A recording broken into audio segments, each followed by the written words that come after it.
For today's video, gagala muna tayo, lakwatsa muna tayo. At ito ay dumaan sa aking newsfeed and then intriga ang lolo mo. At libre daw kaya libre ang ticket, free entrance, kaya subukan natin puntahan. So from the direction, kailangan lang namin ng maraming way. Pero mas pinili namin lang gumamit ng streetcar. Dalawang sakay ng streetcar, dalawang transfer. At yung mga pictures na narito o yung images ay coming from their website. Hopefully hindi siya copyrighted. Siguro contribution to ng mga nagpunta na doon pero hindi naman namin kinuha isa-isa. Nag-browse lang naman kami. Siguro sana hindi ma-restrict.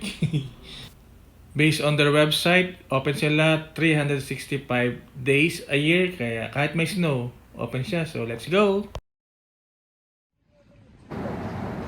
Yan ang garden ni Madam natin.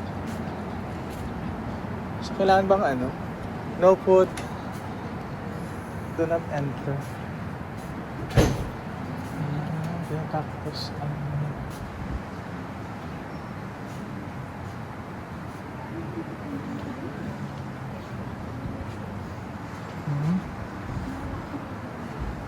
Ay, may yung tawag dyan, dragon fruit.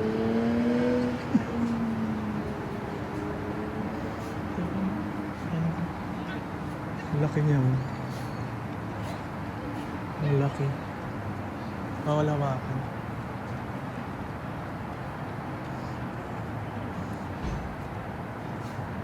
Yung maintenance nito. Sabagay kasi naman siya. Control din yung temperature.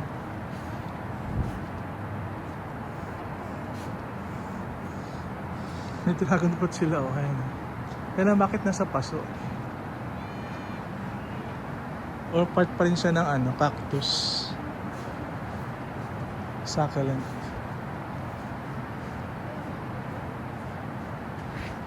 Ito yung parang cactus area. Ang laki nito Pag ito yung natuntungan mo sa no? Yung malaki. Itong malaki, di ba ito yung tawag yan? Queen of the Night. Ito na yung, di ba, dragon fruit. Nagbubunga siya,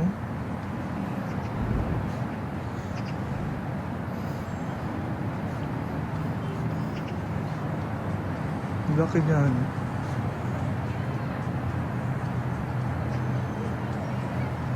To sa mga cactus lang. Ay, meron kaming ganito sa Pinas, di ba?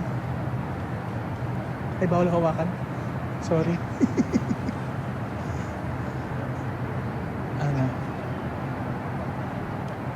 So, ganyan. Dragon fruit,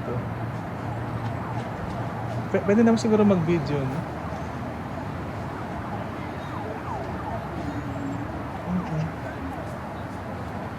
Huwag lang hawakan. Cactus ba ito? Malaki niya, So, ito yung cactus section nila. Mga mga tropical naman.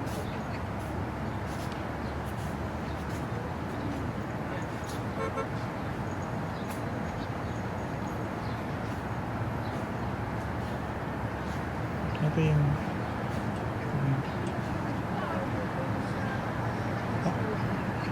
hindi siya iba yan. Palm tree yan, pero hindi siya yung dates. Yung may sabi mo.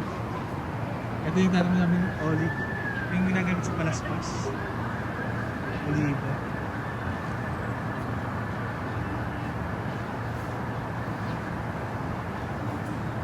So yung lupa nito is donation. So yung government ton hibiscus. Sa Tagalog, gumamela. Nagbubunga kaya yun? Kung may bunga yan, parang ito yung tropical side naman. So nami-maintain talaga nila kasi kung nag-snow, control din yung temperature.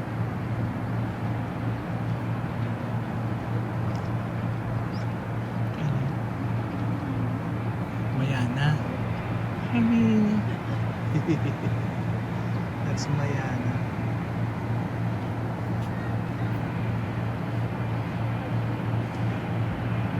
Diba meron ka dyan sa bahay?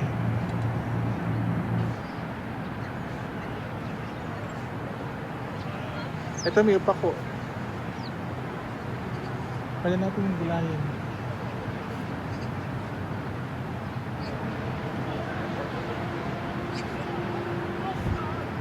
Bigonya, bigonya. Ano lang ito sa Pinas, yung nasa gubat lang to. No. Hindi pinapansin ko. Ito yung pa.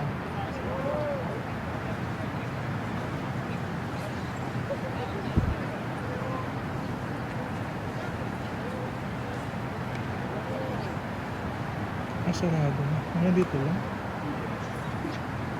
Bakit nakasara? Hanggang dito lang. So nakasara na siya. Kasi may ginagawa natin. That's it. Kasi may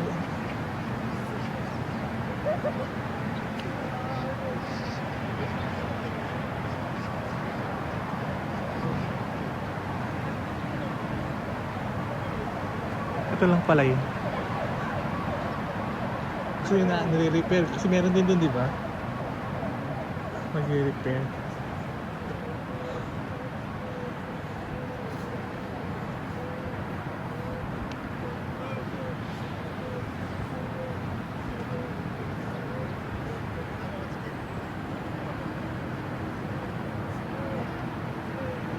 So ito yung plan niya kasi na.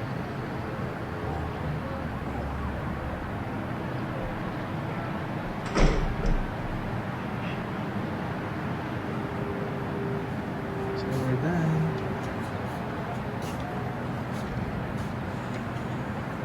Umulan na.